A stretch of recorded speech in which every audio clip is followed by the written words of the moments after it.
Be ready. 15 seconds.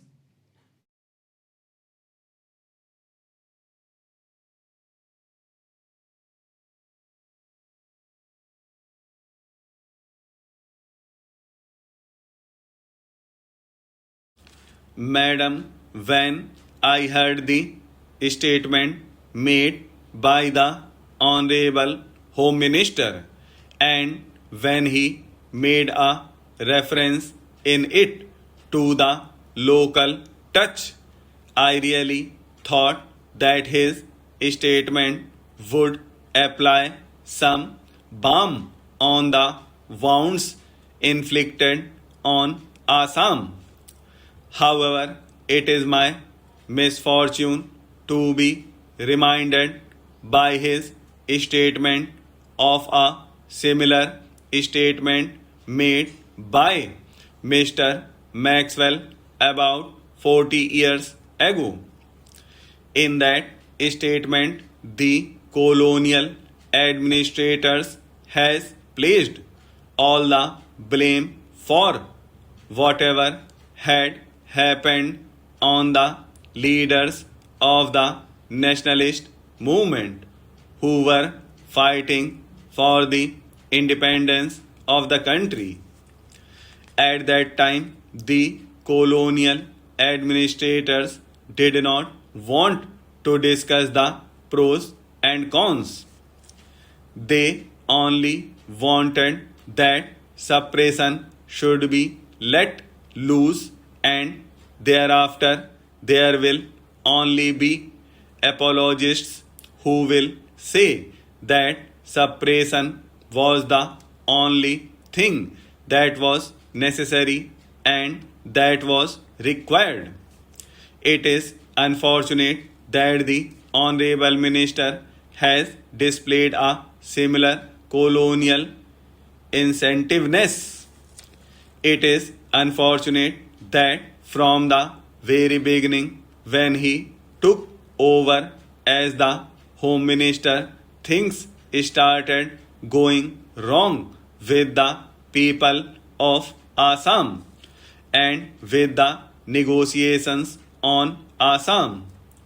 You would kindly recall that immediately after the talks were ended in November, this colonial administrative and bureaucratic attitude showed itself and the leaders of the movement were arrested. This is the scale or the magnitude of the folly that has been perpetrated on Assam. If it were possible for the government to see reasons, they could have, with great statesmanship, avoided the Holocaust that have visited Assam. The Honorable Leader of the House has referred to the question of constitutional amendment. I would simply ask whether a constitutional amendment was not possible. After all, Madam President's rule has to come to an end on 18th March, and that is 1 month away. It was possible with the support of the various political parties which had said that they would be supporting a constitutional amendment, and it would have been possible to adopt such an amendment during this 1 month, during this 1 week. I do not know why this eventuality never occurred to the leader of the House or to his government. The Honorable Home Minister has said in his statement that the prolonged agitation in Assam has generated an atmosphere of bitterness and distrust and distributed harmony amongst different sections and groups. I do not agree with the statement at all. My friend talked of democracy and ballot.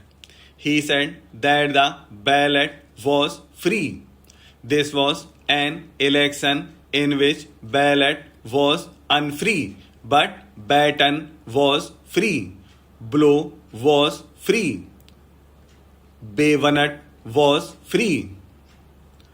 Bullet was free, but ballot was not free. This was an election in which the people would not vote, but if they do not want to vote, they were being forced to vote, and it was an election conducted entirely by the CRPF and BSF. I can say on authority that at various places the BSF Jawans were being given training to serve as polling personnel, and in a large number of cases the CRPF and BSF personnel acted as civilian personnel to discharge duties of polling officers. That was the kind of election which has been arranged in Assam. But then when you say this election is a normal election, when you say the situation is an ordinary situation, I would only recall the kind of oppressive laws that were available and are still available in Assam. Who does not know about the Special Armed Forces Act? Who does not know about the Disturbed Areas Act? Who does not know that the various provisions of the infamous Police Act of 1861 were also implemented in Assam? Who does not know that NSA and ESMA were also implemented? Who does not know that there was the executive magistrate's orders by which anybody who was an executive magistrate would be discharging the duties of a judicial magistrate, so that the independence of the judiciary was given the go by? And does not know that any person could be given the responsibility of acting as a police officer or police personnel, and if he or she says, "No, I won't do it," he or she would be fined or sentenced otherwise. And there was press censorship. On the one hand, you have all these oppressive laws, and on the other, you also promulgated Section 144 all over Assam, and no meeting can be held without the permission of the authorities, and the authorities would not permit it. This was the situation, and it is said that there was a free election. Whenever an ordinance was issued, whether it was the ordinance relating to the position of the executive magistrates or an ordinance relating to police forces, the plea was that the situation was extraordinary. In each gazette notification, it was said that the situation was extraordinary, and that is why we are doing this. We are taking over these powers.